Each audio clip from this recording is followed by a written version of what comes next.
The first time Arnold came to America, I took Louis backstage, and when Arnold went by us, I'll never forget, I looked at Louis' face, and he just looked at Arnold with awe. I thought God just passed us. Mr. Olympia 7 times, Mr. Universe 5 times. Folks, would you please welcome Arnold Schwarzenegger.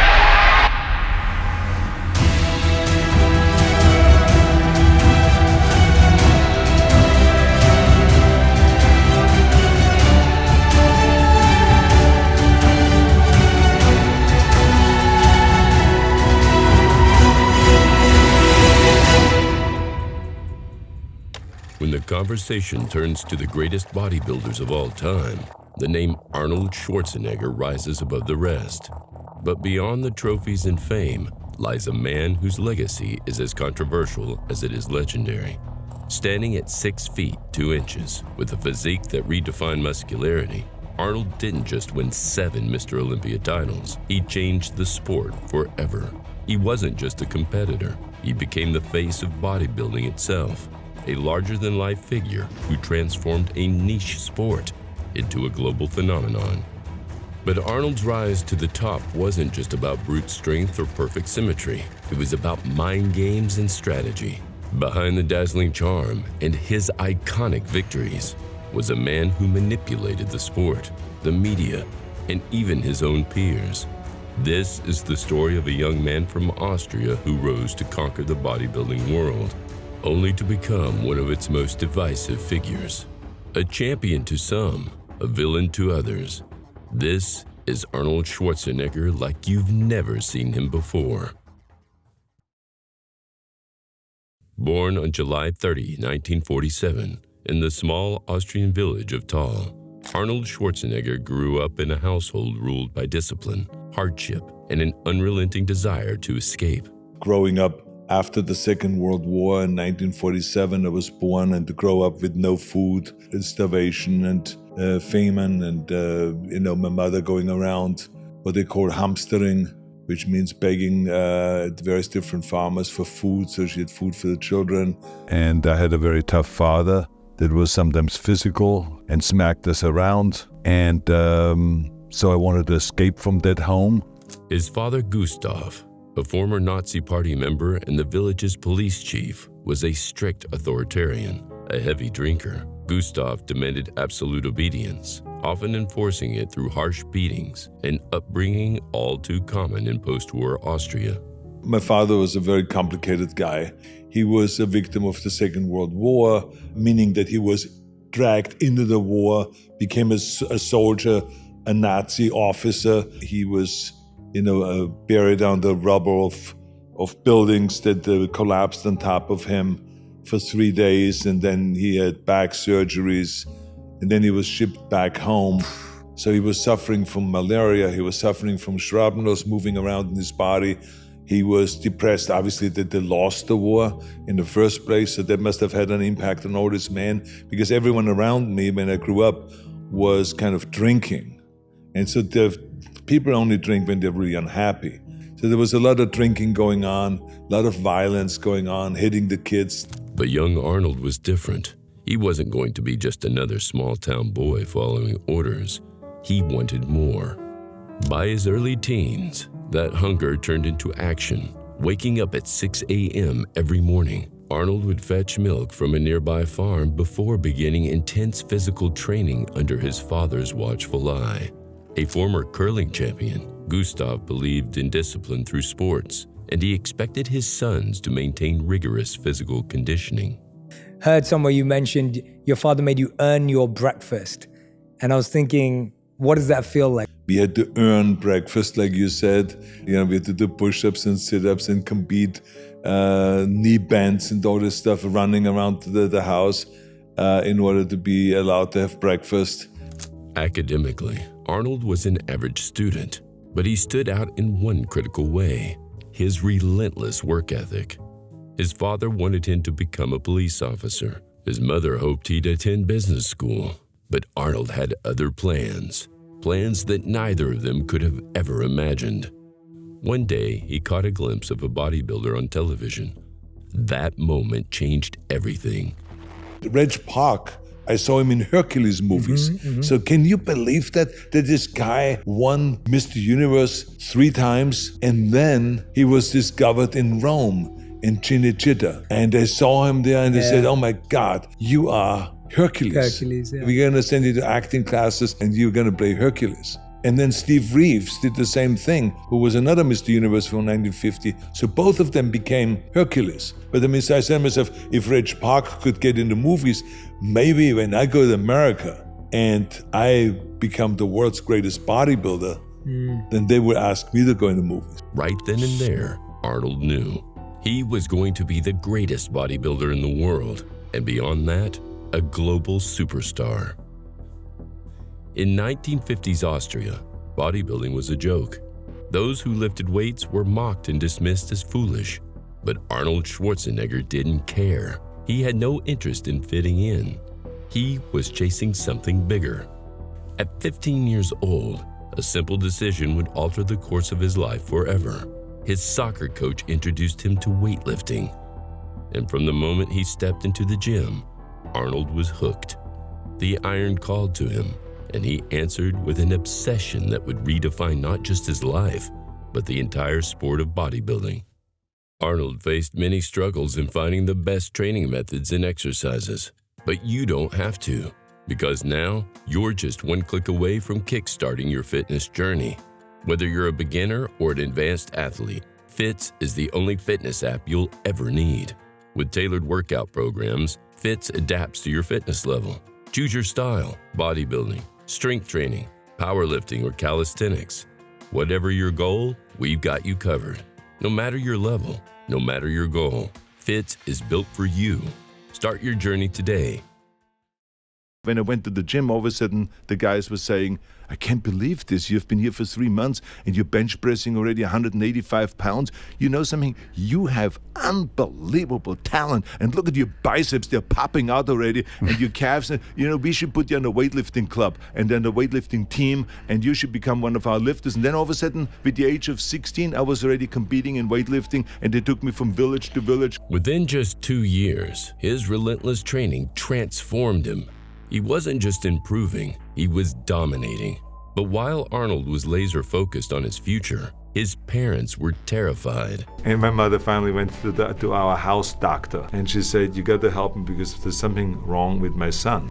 My son has pictures right above the wall there where he sleeps. The whole wall is covered with male bodies that are oiled up with little tiny trunks on. What is going wrong here with my son?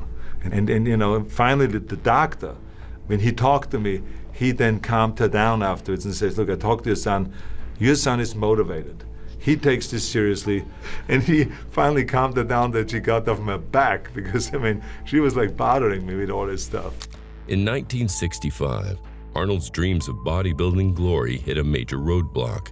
He was conscripted into the Austrian army for mandatory military service.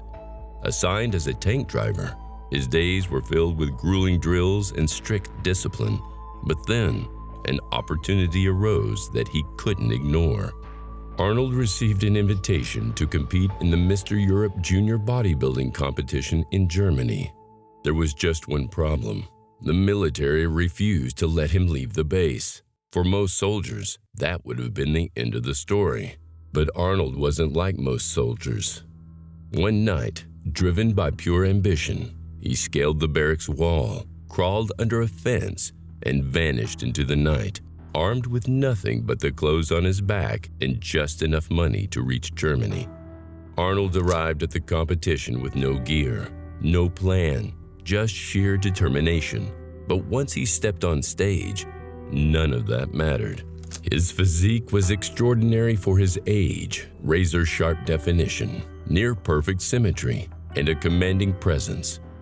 After an intense round of posing, he was crowned Mr. Europe Junior, his first major victory.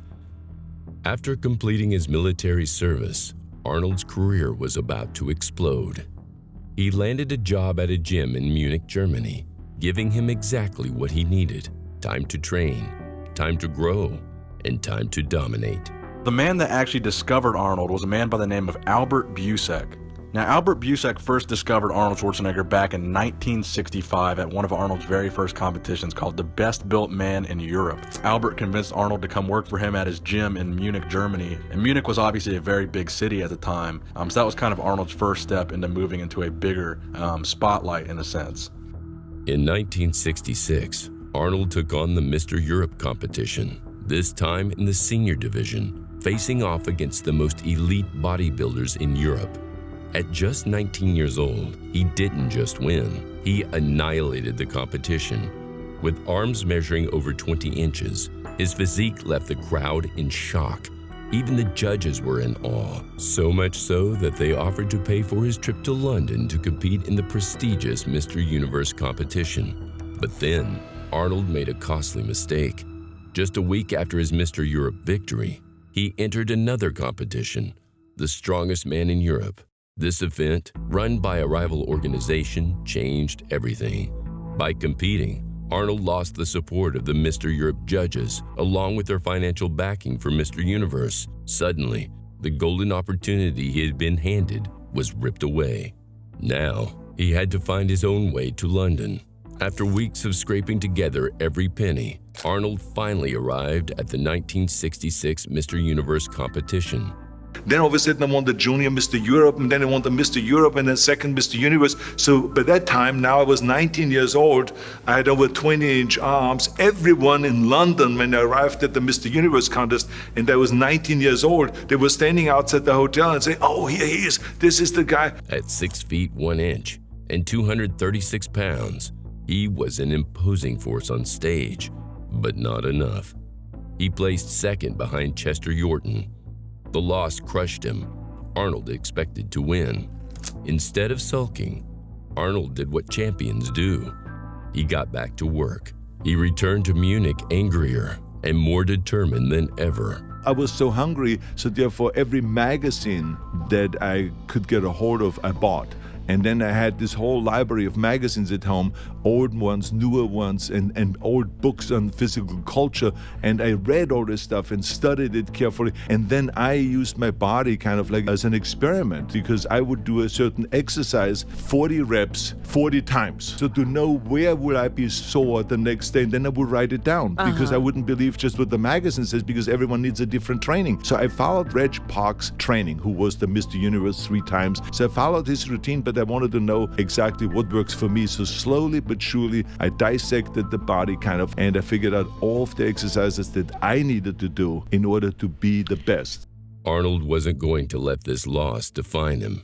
He would return stronger than ever and claim the Mr. Universe title. Bodybuilders of 20 countries brought their knotty problems to London to face the judges in the Mr. Universe contest. On September 23, 1967, at just 20 years old, Arnold Schwarzenegger made history, becoming the youngest Mr. Universe champion ever. A year later, he returned to the competition bigger, stronger, and more dominant than ever, claiming victory in the professional division of Mr. Universe. Little did he know that this moment would change his life forever.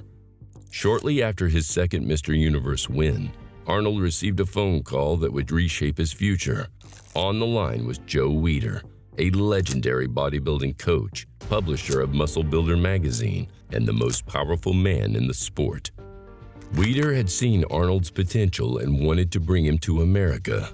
He invited Arnold to compete in the IFBB Mr. Universe competition in Miami and offered him a chance to train and work in California. Arnold was stunned.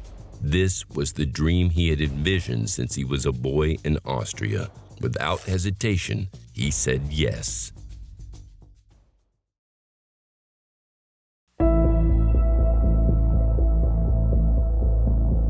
In September 1968, at just 21 years old, Arnold landed in America. He arrived with nothing but a gym bag, $20 in his pocket, and an unstoppable dream. He didn't speak a word of English, but that didn't matter.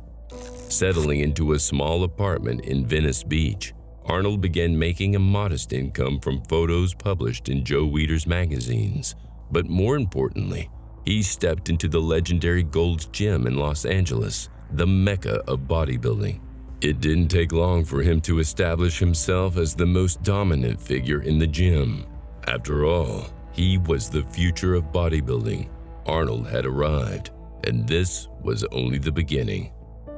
Arnold's first attempt at the American version of Mr. Universe, however, ended in disaster.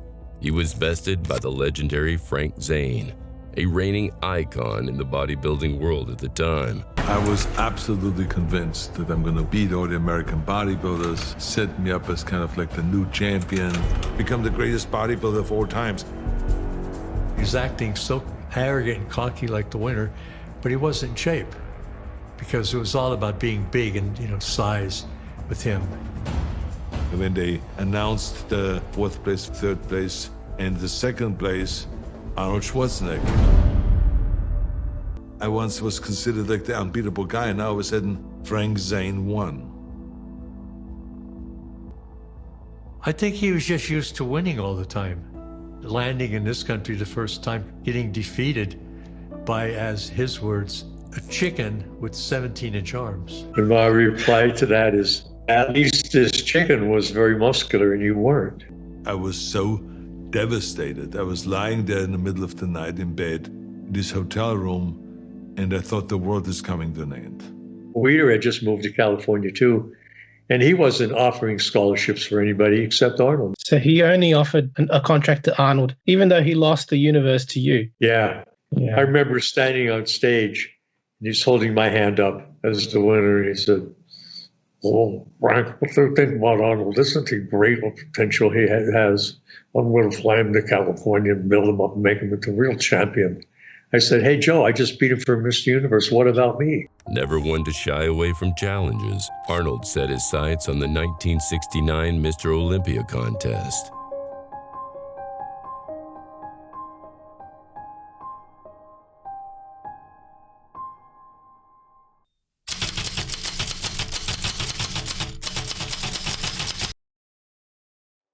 The 1969 Mr. Olympia was the 5th annual event of a contest that was announced by Muscle Builder magazine as the most prestigious contest in the world. The Weider organization was proudly touting the relatively new competition as the best of the best. In 1969, the annual event was held at the Brooklyn Academy of Music in New York.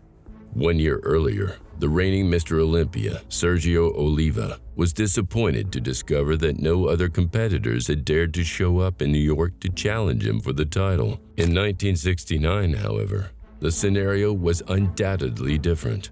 A new bodybuilding superstar was on the horizon and ready to challenge Oliva for the title.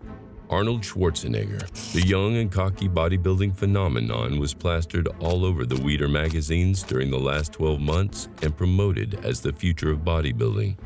The crowd of bodybuilding fans was looking forward to the clash of the titans. Sergio had his biggest fan base packed into the Brooklyn Academy of Music that night. However, the crowd was also anxiously anticipating the arrival of Schwarzenegger on stage. Featured extensively in Muscle Builder and Mr. America magazines for the last year, Arnold had the hype and the momentum behind him. Weider was pushing for Arnold to take Sergio down and become the new Mr. Olympia.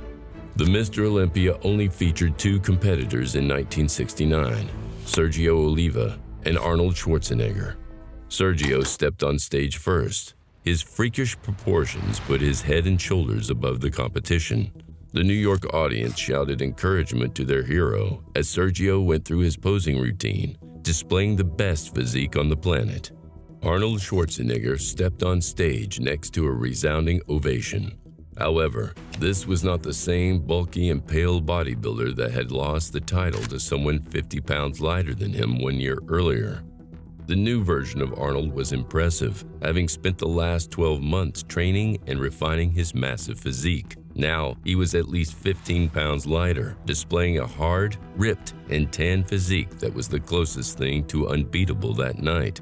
When Sergio and Arnold were brought out together on stage, the judges asked the 2 competitors to hit their best poses so they could decide a winner in such a close contest. Sergio hit a frightening most muscular pose, while Arnold glided into a magnificent 3 quarterback pose. After several non-stop minutes of intense posing, the judges reconvened backstage to try to pick a winner. After taking a poll of all the judges, it was decided by a narrow 1-point vote that Sergio Oliva would be crowned Mr. Olympia for the third year in a row. Although Arnold's face registered obvious disappointment, he quickly regained his composure and wrapped his massive arms around Sergio's shoulders and gave him a kiss on the cheek. However, there was no doubt in Arnold's mind that he would be back in 1970 to take the title and be recognized as the greatest bodybuilder in the world.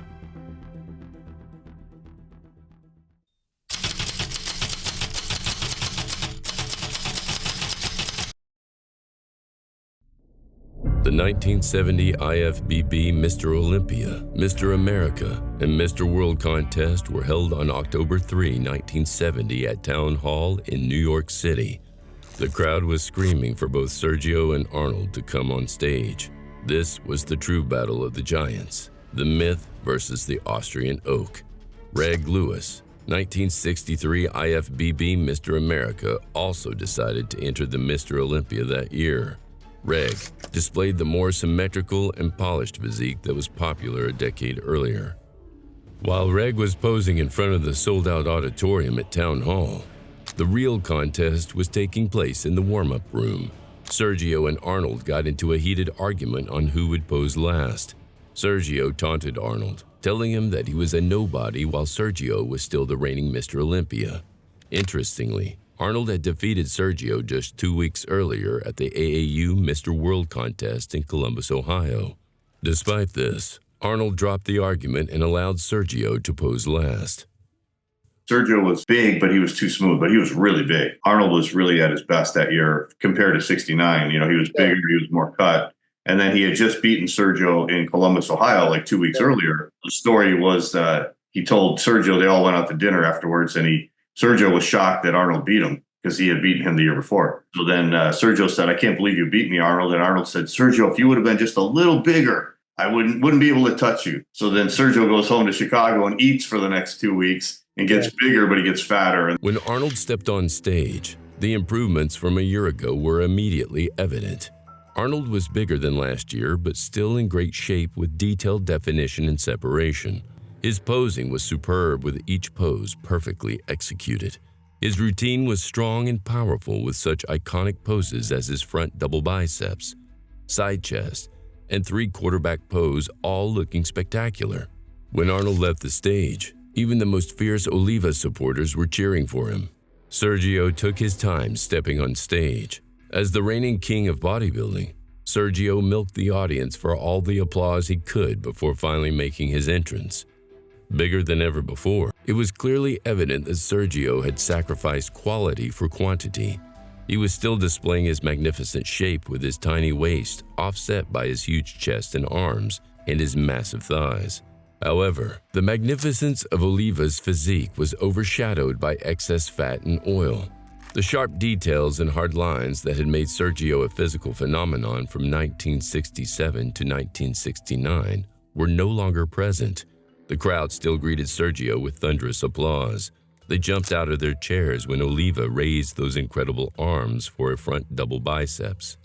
And again when he ended his routine with the myth pose, a shot that no other bodybuilder could copy.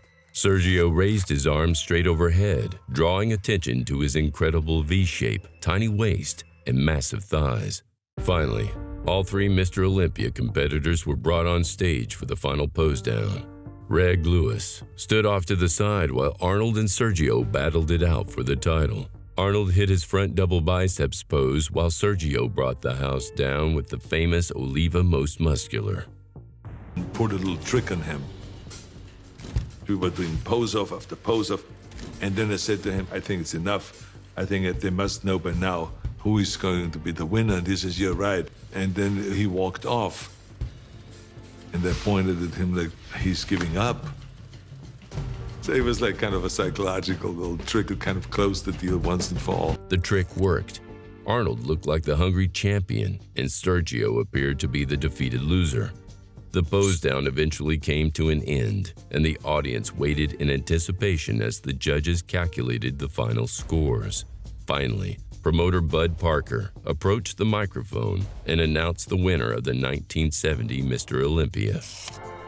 One and only, Arnold Schwarzenegger.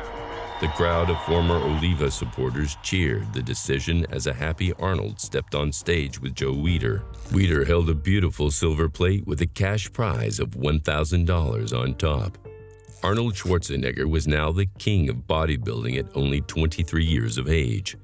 He had done the impossible by defeating the invincible Sergio Oliva and becoming the youngest Mr. Olympia ever.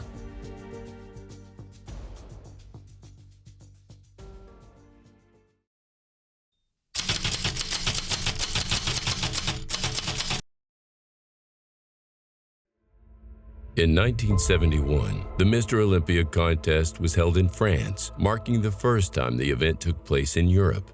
Since the contest began in 1965, the Mr. Olympia event had taken place in New York City. The International Federation of Bodybuilders was continuing to work hard to include a more international field of athletes in their organization. The IFBB was quickly growing thanks to the tireless leadership of IFBB President Ben Weider and his brother Joe's popular Muscle Builder and Power magazine. However, they were competing with organizations like the AAU in the United States and NABBA in Europe. Beginning in 1971, Ben Weider made a shocking announcement to all the IFBB athletes. If anyone competed in a non-sanctioned IFBB event, they would be suspended from competing in the IFBB for a full year.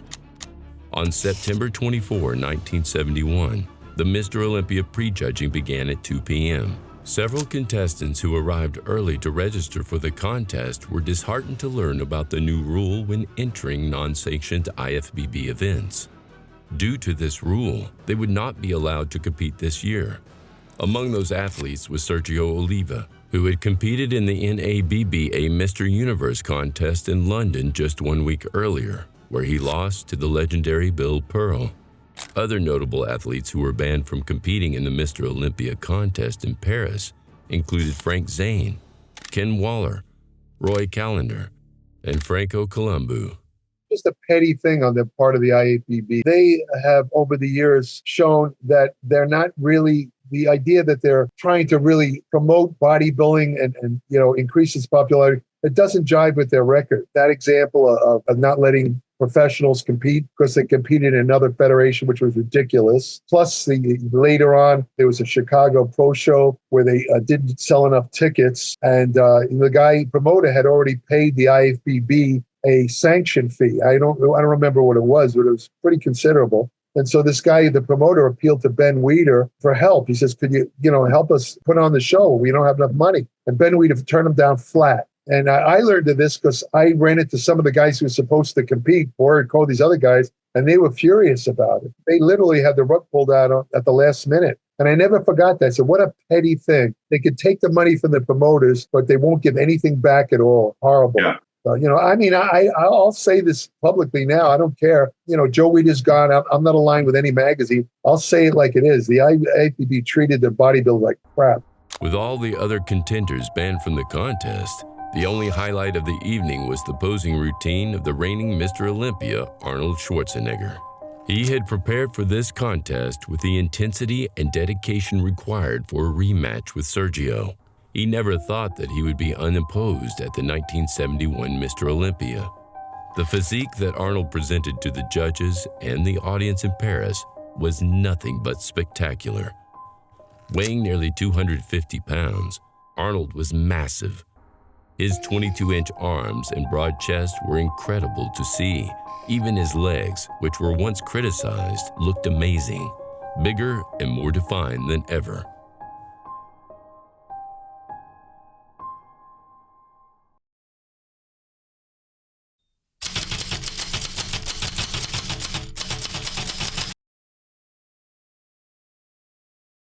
The 1972 Mr. Olympia is considered to be the greatest and also one of the most controversial bodybuilding contests of all time. Held outside of the U.S. for only the second time since its inception, The 1972 Mr. Olympia featured a much-anticipated matchup between reigning champion Arnold Schwarzenegger and multi-Olympia winner Sergio Oliva. The showdown would take place in October at the Handelshof in Essen, Germany. The clash between bodybuilding's top two giants was, according to many, the defining matchup of 1972. However, it would have been unwise to overlook the rest of the field. One of the most impressive lineups in Golden Era history graced the stage, featuring no less than 4 current or future Mr. Olympia winners: reigning champion Arnold Schwarzenegger, multi-time winner Sergio Oliva, future Mr. Olympia champions Frank Zane and Franco Columbu. Completing the classic lineup was the 1970 Mr. Europe winner, Serge Nubret. When the 72 Olympia lineup walked into the small warm-up room, which doubled as the prejudging room, it became obvious the area would be too small for the 6-man lineup. Before the judging could commence, a room large enough to contain the world's best physiques would be needed. Schwarzenegger had a plan and suggested a larger room that would be good for the competition, but would also provide him with a personal advantage. Back in the Golden Era's earliest beginnings, all Olympia judging was done during the prejudging.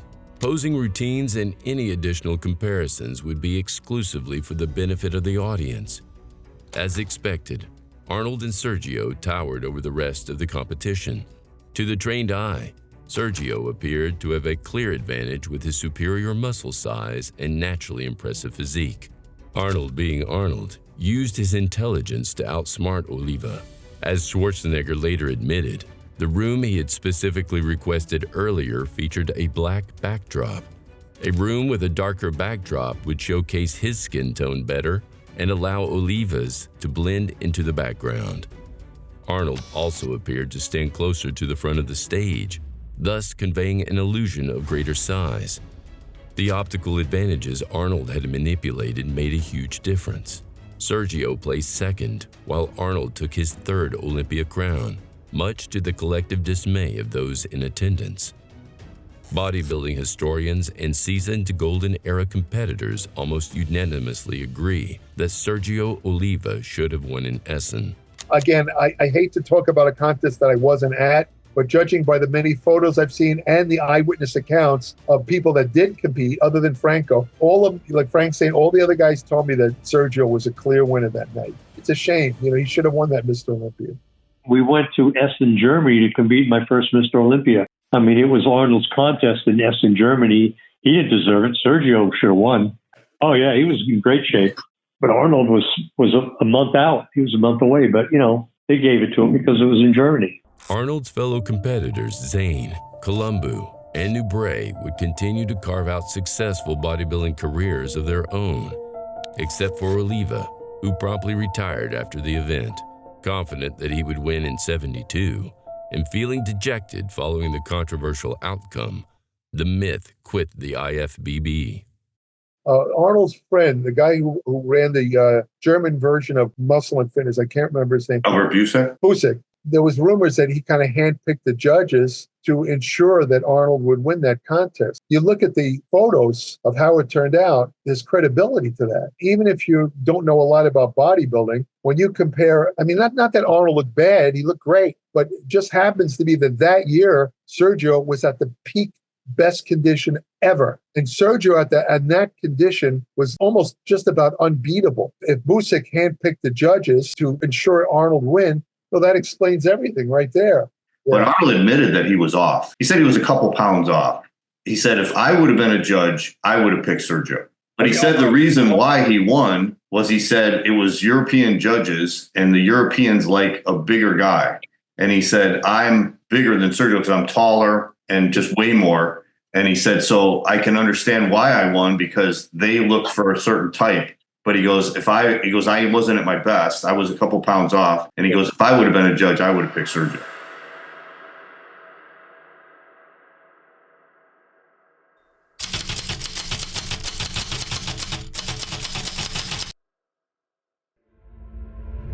The 1973 Mr. Olympia was held on September 8, 1973, along with the IFBB Mr. America and Mr. World events.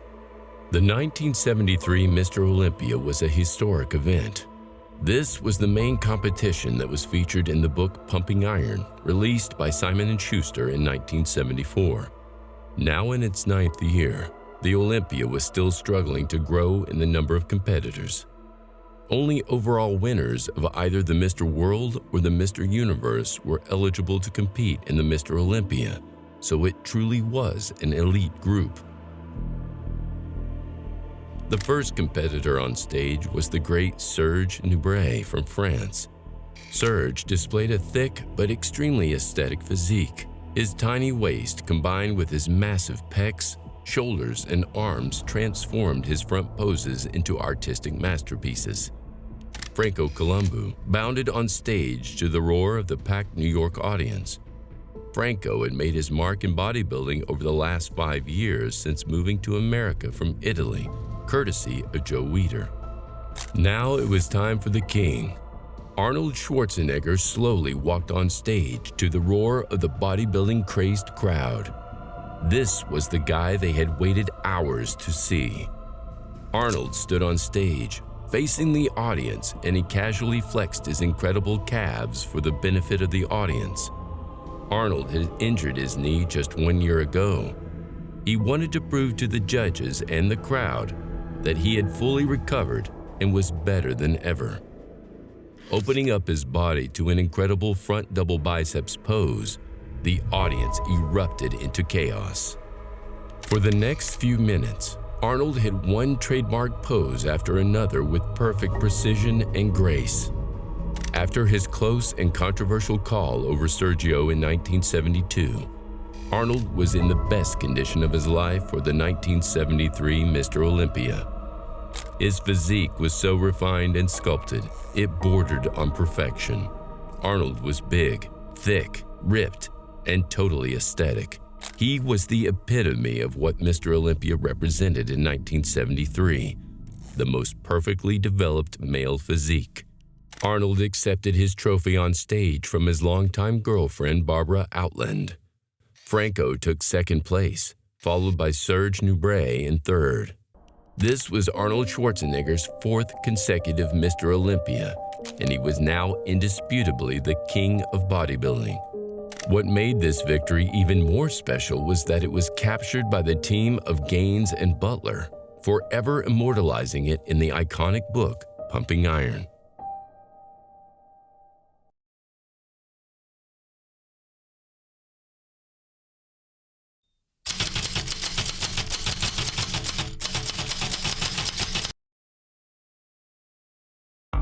The 1974 Mr. Olympia contest was somewhat of a milestone in the history of bodybuilding's biggest competition because of the emerging media attention it began to attract. Despite the widespread prejudice and misunderstanding directed toward the bodybuilding community by the general public, Sports Illustrated magazine was intrigued. This unique subculture prompted Sports Illustrated to send one of their top writers to cover the topic in a substantial 10-page article featured in their October 14, 1974 issue. The often misunderstood sport of bodybuilding was approached with both curiosity and respect by reporter Richard W. Johnston. Sports Illustrated sent one of their top writers out to the contest to cover it. So this was kind of the beginning of bodybuilding reaching mainstream press. And George Butler and Charles Gaines were both at the contest. Now, they had covered the 73 Olympia for their book. The book was coming out only like weeks after this contest. I think it came out in November of 74. This contest was in October of 74. This was like right on the crest of, bodybuilding reaching mainstream. It was still like kind of in the closet, I guess you could call it, where it was still a small sport, but people were in the mainstream press were starting to get wind of bodybuilding. And then, of course, when the book Pumping Iron came out, that really brought it open. A couple years after that, the movie came out, and then that brought it open more. And then eventually we get to the 80s, and now the whole fitness boom is going. But it really was starting here. The timing couldn't have been better for the nation's leading sports magazine. Arnold Schwarzenegger, the reigning Mr. Olympia, was set to defend his title for the 5th and final time that very weekend. The event would be held in New York City at the prestigious Felt Forum in Madison Square Garden. At the peak of his career, and with his eyes set on soon conquering the world, Schwarzenegger impressed the reporter from Sports Illustrated so much that he received the distinction of being labeled the most extraordinary athlete anywhere today, as well as the most perfectly developed male in history. Johnston attended the 1974 Mr. International contest, held at the Embassy Auditorium in Los Angeles that summer. The event, promoted by both Schwarzenegger and his best friend Franco Columbu, allowed the veteran reporter to experience a bodybuilding competition in person. It also gave him the rare opportunity to see the king of the sport do his thing on the posing platform. After witnessing Arnold's performance on stage, he eloquently described it as an athletic and artistic display that communicates as much emotion as a Bobby Thompson home run or a Joe Namath bomb thrown 60 arching yards 10 seconds before the final gun. The nearly sold-out crowd at the 4,500-seat Felt Forum witnessed bodybuilding history as a perfectly sculpted Schwarzenegger easily cruised to his 5th Mr. Olympia victory, defeating his new challenger, 22-year-old Lou Ferrigno.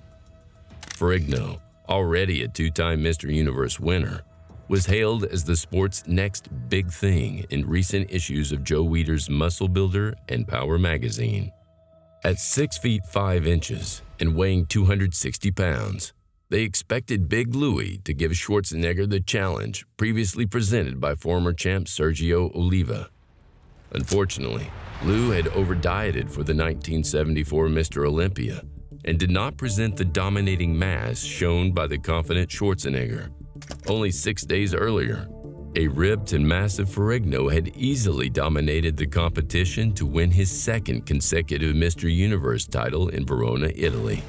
However, Arnold stepped onto the Olympia stage in the best shape of his life and at his heaviest ever, weighing a staggering 237 pounds of superbly sculpted perfection.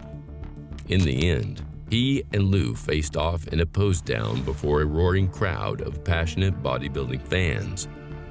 It was obvious to even a novice observer that Arnold had more muscle mass and diamond-hard quality to his physique than his younger opponent did. This was despite being 3 inches shorter and weighing 23 pounds less than the hulking Ferrigno. After years of domination in the bodybuilding world, Arnold had defeated all the top champions of the sport several times over. With 5 Mr. Universe titles and 5 Mr. Olympia victories, this was to be his final time on stage, and he wanted to end his illustrious career with a bang by competing in his best condition ever. As he stood on stage posing with his trophy alongside Joe Weider and Lou Ferrigno, Arnold was at his absolute peak. Arnold Schwarzenegger was not only Mr. Olympia, but as Sports Illustrated magazine accurately noted, the most perfectly developed human being on the planet. As Arnold and Franco exited the backstage doors of the Felt Forum at Madison Square Garden, they were immediately met by a massive crowd of passionate bodybuilding fans. They chanted Schwarzenegger's name as the 2 champions walked down the streets of New York. Onlookers must have asked themselves what was going on and why so much commotion surrounding these 2 men dressed in tracksuits carrying their gym bags. The fitness revolution was about to occur, but only this small cult following of bodybuilding fans could see it coming. It wouldn't be long before men around the world began scrutinizing their reflections with a newfound focus on pecs and abs, an ideal that seemed almost unimaginable back in 1974.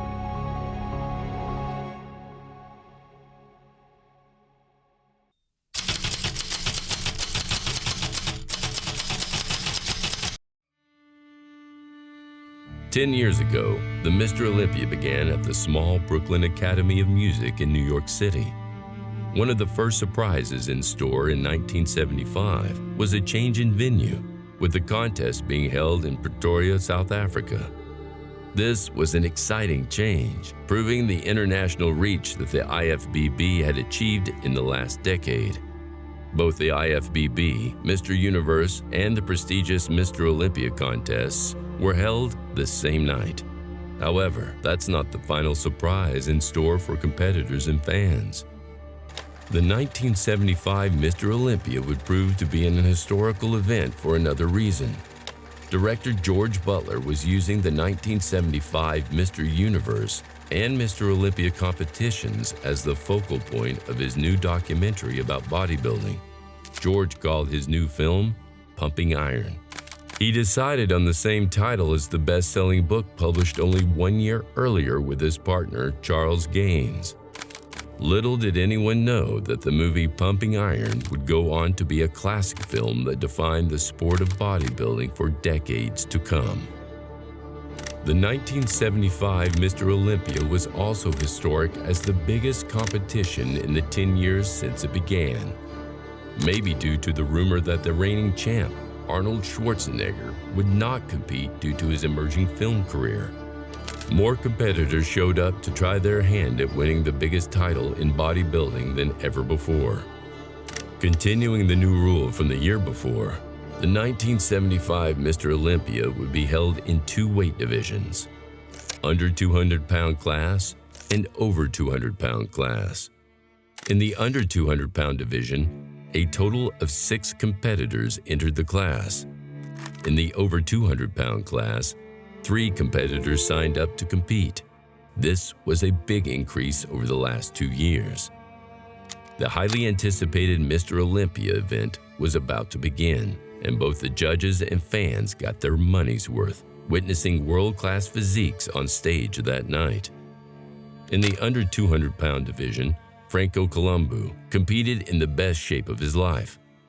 In the over 200-pound class, Arnold Schwarzenegger was back to win his 6th consecutive Mr. Olympia contest. Arnold was uncontested as the king of bodybuilding. Arnold had just completed his first major movie, Stay Hungry, which he filmed in the spring of 1975. He had to bring his weight down to 210 pounds for the filming of that movie. To bring up his body weight to bodybuilding standards, he trained very hard over the summer before the Mr. Olympia contest in November. When I weighed 245 pounds, and Bob Raferson, the director of Stay Hungry, said to me that I'm interested in having you come in for a reading and work on your acting and all this because I'm interested in having you in a movie. And then he said, but I don't want you to weigh more than 210 pounds. So I said to him, well, it's funny you come to me and you want me to be in a movie, but I'm weighing 245, 246. I say, I just won the Olympia, I say, which was 1974, and I was really at my biggest. And but he demanded that, and he says, look, it's very simple. On the day we start shooting, he says, I'm going to put you on a scale, and if you don't make the 210, you're out. What happened to me that year was very interesting because I had to drop the weight to 210, and then after I was finished with Stay Hungry, I decided that I go back into the Olympia because I actually, in my mind, retired in 1974. But because George Butler and Charles Gaines came to me and says, we're going to do Pumping Iron, not only the book that we have that was very successful, but we want to do a documentary. And we want you to be in it, and otherwise it doesn't work. We needed you to be in it. So I said, okay, good. I started training again, and I only had 3 months now. Arnold competed at 225 pounds in the 1975 Mr. Olympia, roughly 12 pounds lighter than his weight in 1974. Arnold was still the obvious winner with his amazing physique, great muscle mass, and separation. In second place was the aesthetic and ripped physique of Serge Nubret from France. He was incredibly hard and lean, with deeply etched abs that seemed to take on a life of their own under the stage lights. Serge upset Big Lou Ferrigno for second place. Lou was competing in his second Mr. Olympia contest, but he made a mistake by competing too big. He was just not ripped enough to challenge Serge or Arnold for the title. In the overall pose down, Franco and Arnold posed down for the last time together at the 1975 Mr. Olympia. Arnold, as expected, won his 6th consecutive Mr. Olympia contest, hugging his friend Franco when he was announced the winner. Arnold then announced his retirement from competing in bodybuilding. And I would like to announce officially that I'm retiring from bodybuilding competition. I would like to thank you all for supporting me. I would like to thank the judges. Bodybuilding has been a beautiful experience for me, and I will continue it for the rest of my life. I only stopped competing, but I'm not stopping bodybuilding. It's the greatest sport. Thank you.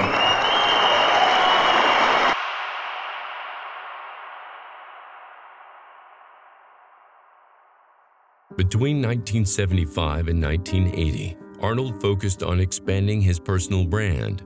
He appeared on talk shows, graced magazine covers, and became a regular presence in the media.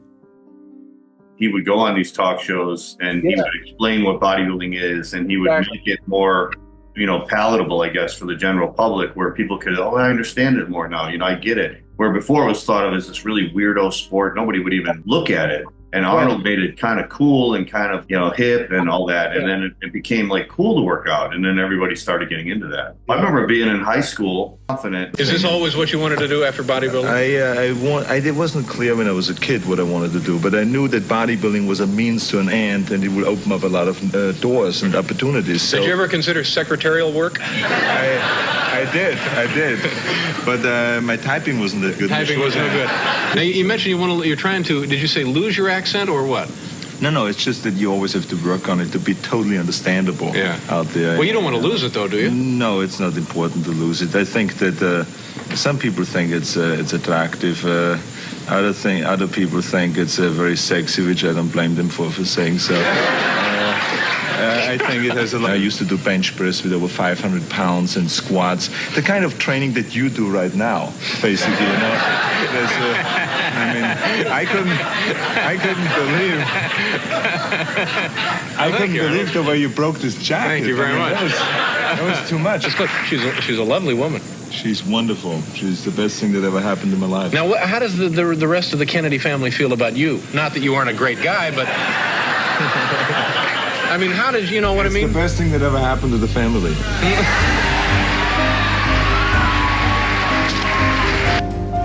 I guess you don't have to be a muscle man to want to look like one, or look at one, especially if the muscle man is Arnold Schwarzenegger, the folk hero of the 90-pound weaklings. Arnold's appearance at a Fashion Valley bookstore drew standing room-only crowds who wanted to meet the man with the muscles. In 1977, he published his autobiography, The Education of a Bodybuilder, which became a bestseller and made him even more famous as a fitness icon. However, Arnold's biggest success came with the release of the documentary Pumping Iron in 1977. The film introduced the world to the underground culture of bodybuilding like never before. But Pumping Iron didn't just showcase Arnold's victory, it also ignited one of the biggest controversies in bodybuilding history. If you're looking at the movie Pumping Iron, most people didn't know Arnold retired after 74. George Butler had to entice him out with, George wouldn't give me the amount, Jerome Gary, who was co-produced with George. He told me they offered Arnold $50,000 and I think 5% of the cut of the film to get him to compete again. So if any of the competitors knew at that time that Arnold's being paid $50,000 to compete and then Charles Gaines is going to judge the contest, a lot of them are going to say, what the hell? The documentary famously highlights Arnold's rivalry with Lou Ferrigno, framing it as the ultimate battle between the reigning king and the hungry challenger. Lou, training in a dim, cramped Brooklyn gym under the watchful eye of his overbearing father, is cast as the underdog, while Arnold basks in the California sunshine, effortlessly joking with friends at Gold's Gym. It's a perfect narrative, the young lion versus the seasoned alpha, but it wasn't entirely true. Ferrigno later revealed that the dynamic between him and Arnold was exaggerated for dramatic effect. The tension, the pressure, and even the father-son dynamic were dialed up to create a story, not just a competition. If you watch Raw Iron, we interviewed George Butler, the director, and he lays it out pretty well, but they didn't know exactly what the story was going to be. He was really interested in the subculture of bodybuilding, which it was a subculture at 70s. And there was a lot of guys that were interesting. And originally, which this is something that I spent a lot of time watching this footage, it was originally, if I remember correctly, it was going to be about Frank Zane, because he was the most articulate and he was a very smart guy into health and all that stuff, like before anybody. But then through the course of all of it, somehow Arnold, was in that scene. And as soon as he started working with Arnold and filming him smartly, he realized Zane's a nice guy. We love him, but this guy right here is unbelievable. And then they crafted this rivalry between him and Lou. And Lou was the perfect foil, right? Because he was living in Brooklyn and he was kind of beaten down and in the basement. And, they made him look way darker than he was. Arnold, of course, knew exactly how to portray the role the film required. He treated pumping iron like a stage. And on that stage, he was the villain, a charming, calculating mastermind who was always 2 steps ahead of his competitors. I remember once when he said, I'm going to give Franco all the wrong advices because he listens to me like I'm his mother. That was right in the film. Well, when that film came out, the friendship between Franco and Arnold almost ended. Franco is pretty smart, but Franco is a child. And when it comes to the day of the contest, I'm his father. He comes to me for advices. So it's not that hard for me to give him the wrong advices. And then there's the infamous story Arnold tells in the film. The moment when he claims to have skipped his own father's funeral because it conflicted with his training. And it was in a way a sad story when my father died, because my mother called me on the phone and she said, your dad died.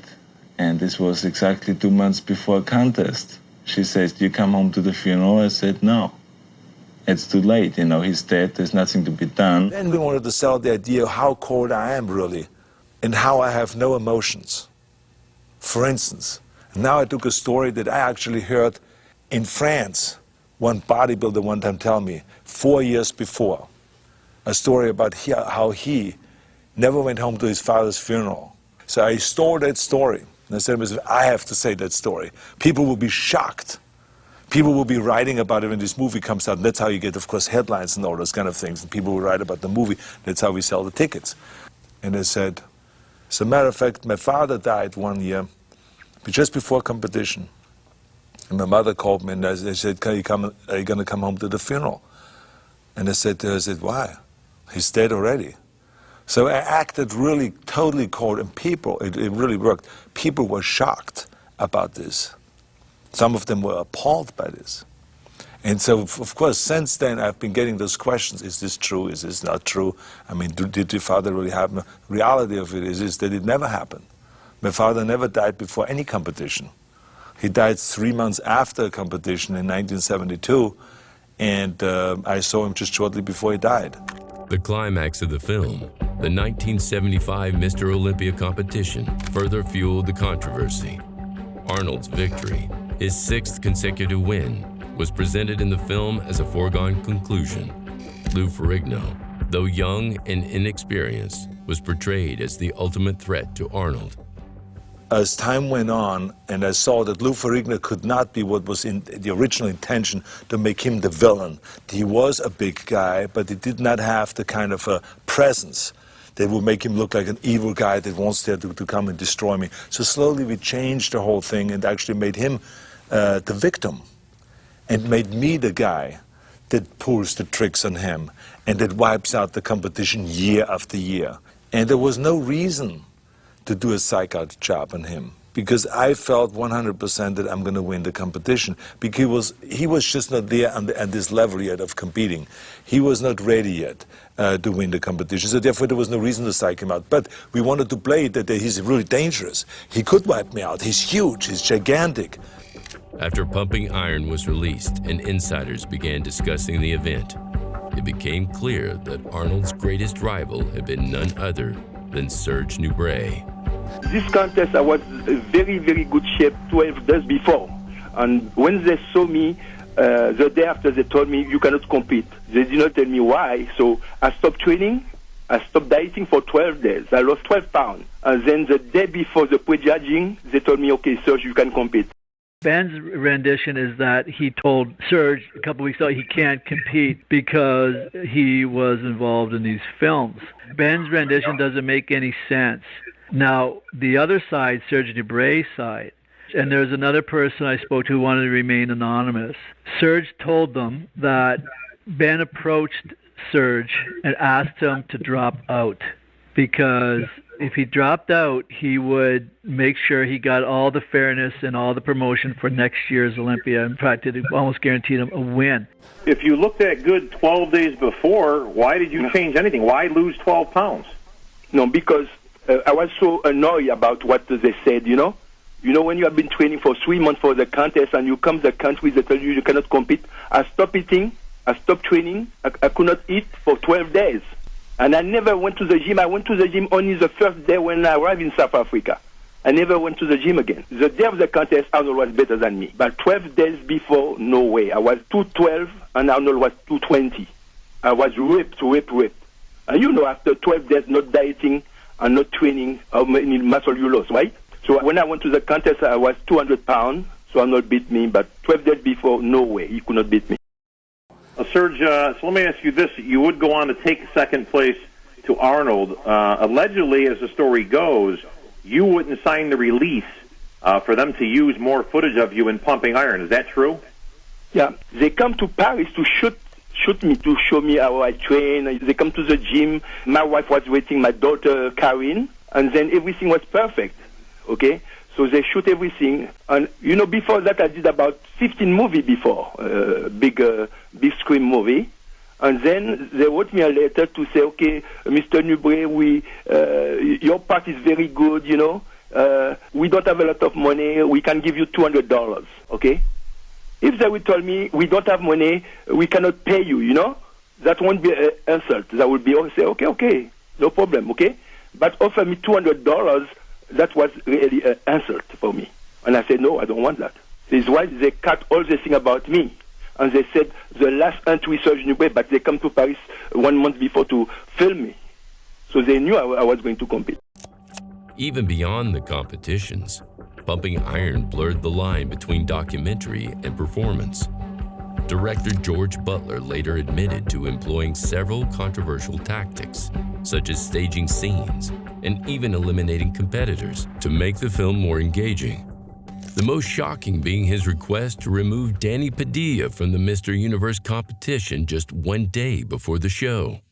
Did they film you a lot of golds also with the cameras, the pumping iron? Yeah, we were all there. I was filmed a lot, but I got taken out a lot because it was an embarrassment to the IFBB. Right, yeah, I can imagine, yeah. I was stupid. I should have sued. I would never have to work again. Yeah, right. What they did was the morning of the show, I was told you're not competing. The morning of the show. I was eating breakfast, getting ready to get on a bus. And they said, well, you know, you're not going to compete. I said, what do you mean I'm not going to compete? I'm on the team. Yeah.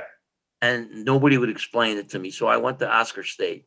And I come to find out later that it was Butler who said, why don't you let the little guy stay out and we can have Ken Waller and Mike Katz in the back fighting for the position. Pumping Iron did that. Wow. But perhaps the most outrageous part of Arnold's character was revealed in a recent interview with legendary bodybuilder Robbie Robinson. According to Robbie, the incident took place in one of the famous outtakes from the Pumping Iron documentary, which was filmed at Arnold's house. All came down in San Jose when we was after the competition was over and everybody was having a big party and everything. We was all in there dancing and I'm a black guy. You know, you're not dancing with no white women. Nobody could even think that would even be possible. And then they was filming all of this, and then the process of Arnold comes in the room, down with the blacks. And he kept black in this and black. I started looking around. I'm the only black in the room. So I just walked out, went to my hotel room, went to sleep. Wow. And I remember hearing Joe Weider say, Arnold, stop that. Stop that. And as he was saying it, I was already walking out of the room.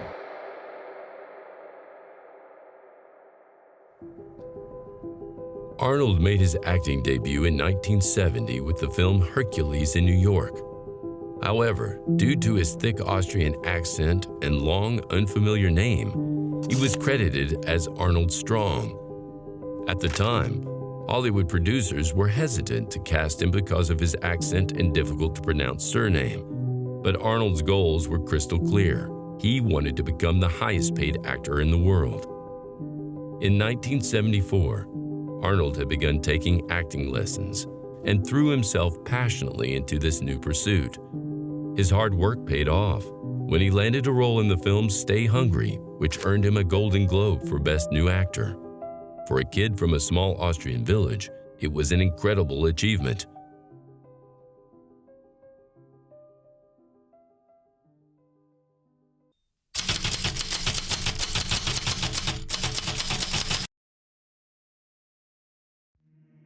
By 1980, Arnold Schwarzenegger had been retired from competitive bodybuilding for 5 years and was focused on his growing movie career.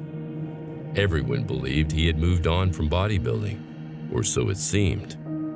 However, at that year's Mr. Olympia, Arnold shocked fans and competitors by announcing his comeback just 1 day before the contest, and at that moment marked the beginning of the most controversial competition in bodybuilding history.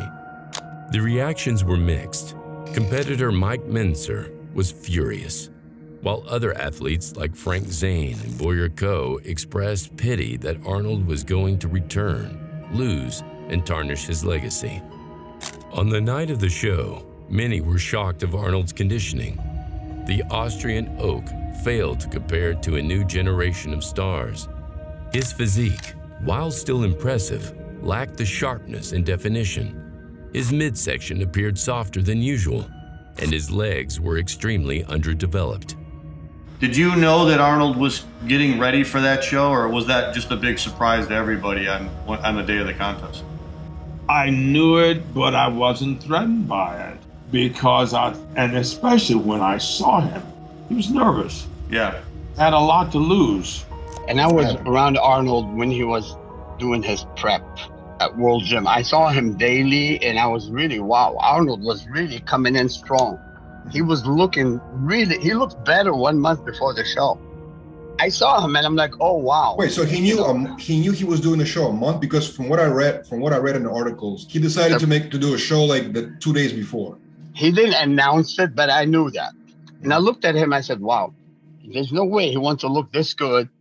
There must be a reason too. So that was his reason. The climax of the show began at that year's press conference, where Arnold belittled competitors, disrupted discussions about the rules, and attempted to shift the spotlight onto himself. 15 of the 16 athletes had signed a petition to abolish the 2 weight classes and have the Olympia contested as a single open class. However, the one athlete who disagreed was Arnold. Then the issue of the weight classes came up, and there was a lot of arguing going on between Arnold and a few of the guys. I wasn't even concerned about that. I didn't care one way or the other. I thought I could win. It was a very large room. There must have been maybe 50 or 60 people in there, and Arnold, as usual, wanted to be the center of attention. But he had said something to denigrate Amir Badu in front of everyone, something that was uncalled for. He was making a fool out of himself, but at that time I wasn't concerned. I thought if Amir Badu wanted to defend himself, that was his business. So he was going through his antics. At one point, Boyer Coe stood up as a gentleman and said, look, why don't we just let Arnold explain to all of us right here, right now, what his reasons are for wanting to have weight classes. Maybe we can get to the bottom of this instead of arguing aimlessly. And he did say it in a very gentlemanly fashion. There was no hint of malice or anything negative in his voice. And Arnold snapped back, oh Boyer, why don't you stop acting like a baby, grow up and be a man, which I thought was uncalled for. So I said, look, Boyer Coe said that as a gentleman, something to that effect. He doesn't deserve that.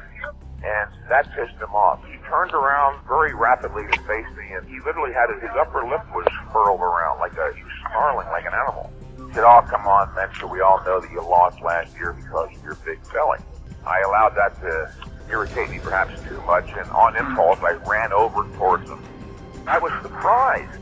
Arnold Schwarzenegger sat down. I scared him. went over and sat in the corner, and when he went to sit down, I continued at him. I was wagging my finger at him. There was always tension between Mike and Arnold. There was tension between those two, always. Because Mike would say, you don't need to train 6 days a week, twice a day like Arnold does. You only need to train 2 or 3 times a week. So Arnold's methodology was being challenged in print in the magazines. Arnold didn't like that. Arnold doesn't like to lose. Arnold doesn't like being criticized. The following day at the Mr. Olympia contest in Sydney, Australia, Arnold lined up against Zane, Mincer, and the other stars of the day. What he lacked in muscularity and leanness, he made up for with charisma. Arnold told jokes to competitors on stage to break their concentration, and then jumped out of line to strike poses. Arnold was, he was on stage and he was supposed to be doing compulsory poses, and he wasn't. He was doing whatever he felt like. And the judge, the guy's name was Dennis Stallard, I remember. He told him, he says, Arnold, do the compulsory poses that we call for. And Arnold ignored him, just kept doing whatever he wanted. He told him again, and then finally he told him the third time, he says, Arnold, you're disqualified, get off the stage. Arnold didn't leave the stage, but that night, Dennis Stallard was disqualified as a judge and flew back to England. But of course, my experience was back then in 1980. I saw that Arnold was the IFBB as he wanted to be, and that particular day in Sydney, Australia, the day of the Olympia, he was the IFBB. I had been given to believe prior to that Ben Weider was the president of the IFBB, and beyond that, he prided himself on being a stern, strong president. But on that particular day in 1980, he took a distant backseat to Arnold. Arnold seemed to be running things. He could have it any way he wanted. The crowd at the Sydney Opera House showed their approval for the Austrian oak. Although few expected him to win, the sight of seeing Arnold back on stage prompted warm applause and cheering. The surprises continued as the judges ranked the competitors. The 2 finalists were Chris Dickerson and Arnold Schwarzenegger. Meanwhile, reigning champion Frank Zane favored challenger Mike Mincer and Boyer Coe, who displayed exceptional conditioning, all failed to impress. As the 2 men went through their poses, many believed that Dickerson would take the title. He was leaner, more muscular, and presented a superior overall physique. Arnold, on the other hand, tried to hide flaws through clever posing and rely on his stage presence to win the day. At the end of the night, Arnold, who many believed didn't even deserve a top 5 finish, ended up winning the show. The judges awarded Arnold 300 points to Dickerson's 292. The decision outraged the crowd, competitors, and even IFBB founder Ben Weider. That particular contest was so clearly fixed that every other competitor and many of the fans in the audience raised a fuss. And of course, in the aftermath, all the magazines carried articles pertaining to the fact that it was fixed. It was very clear. In bodybuilding and fitness magazines, Arnold's victory was instantly criticized. Iron Man magazine had to edit testimonies from fans to remove all the explicit language used to describe the decision. In public and private, Ben Weider claimed Dickerson had been robbed of the title. Even Arnold kept relatively quiet. There were larger ramifications at play too. In 1979, CBS agreed to broadcast 3 Mr. Olympia contests beginning in 1980. When the CBS film crew returned to the United States, they refused to produce the recordings because, in their view, the contest had been rigged in Arnold's favor. CBS television was there to film the show, and then that footage was never used. And you did get to see that footage, though, didn't you? This is what happened. Prior to the Mr. Olympia, CBS sent a film crew and spent 2 days with who they assumed might be the top competitors. And then that same film crew went over to Sydney to film the contest. The guy that was there, he called me in Sydney after the contest and he says, I'd like to have a meeting with you and Frank and Dennis and a couple of other people. He said, we're never going to be able to show this on TV. He said, it's just too controversial. It was obvious to him that Arnold didn't deserve to win, and they didn't want to put something so controversial, even to the average person sitting in the audience, to realize, hey, something's wrong here. This is not right. So Sherm Egan, that was the guy's name. He was the guy that was producing the thing for CBS. So somehow or another, he calls me later that year because I'm in New York, and he says, if you'd like to see the uncut version, the unedited version of this thing, he says, meet me at CBS, and I'll let you watch it. We went and watched the thing. And I didn't realize what a great difference it was until you're sitting watching the thing. And that's when it really was apparent, hey, something is wrong here. Two things I noticed that stood out in watching Arnold. He looked thin, okay, but he also looked unbelievably nervous. He was not confident. He's always been noted for being very, very confident in charge. He was not. Even with all the judges in his pocket, he was still unsure of how the crowd was going to react, and they did react quite negatively when they announced the results of the contest.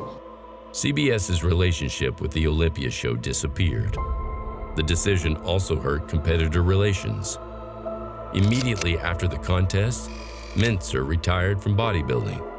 Zane and Co. withdrew from smaller competitions in the immediate aftermath, and Dickerson was heralded by many as the real champion. When Ben Weider introduced Dickerson at a training seminar months after the contest, he referred to him as the man who should have won the Olympia.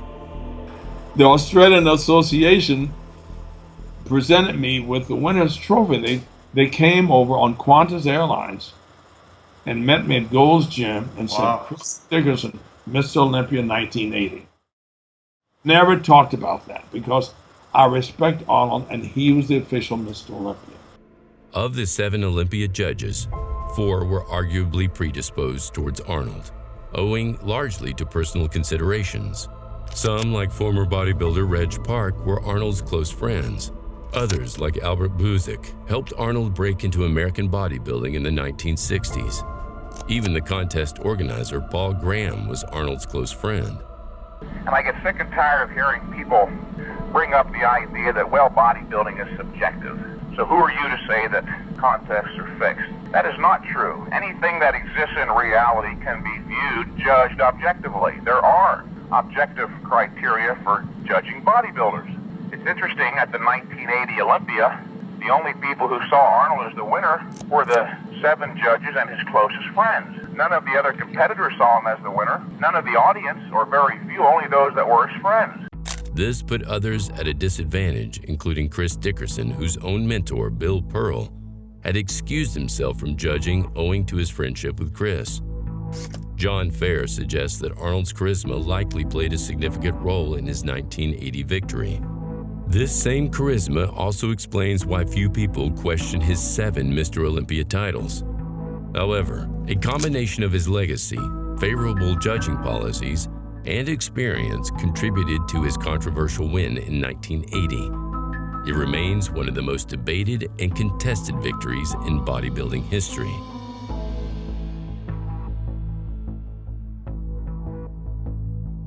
In 1982, Arnold returned to the spotlight with Conan the Barbarian, a film that marked a turning point in his career. After a year spent refining his English, mastering swordsmanship, and training for the physically demanding role, Arnold headed to Yugoslavia and Spain for the 6-month shoot. Conan the Barbarian was a massive success, grossing over $200 million at the box office. It was followed by a sequel, Conan the Destroyer, solidifying Arnold's status as a rising star in Hollywood. Then, in 1984, Arnold starred in the film that would make him a global icon, The Terminator. The movie was a worldwide hit, and Arnold's portrayal of the relentless cyborg assassin earned him the title of International Star of the Year. From that moment on, Arnold became synonymous with blockbuster action films. In 1989, Arnold further cemented his legacy in bodybuilding by creating the Arnold Classic. This prestigious annual competition quickly became one of the most important events in the world of fitness and bodybuilding. My whole life, I had this unusual talent that I could see things very clearly in front of me. If I can see it, then it must be achievable.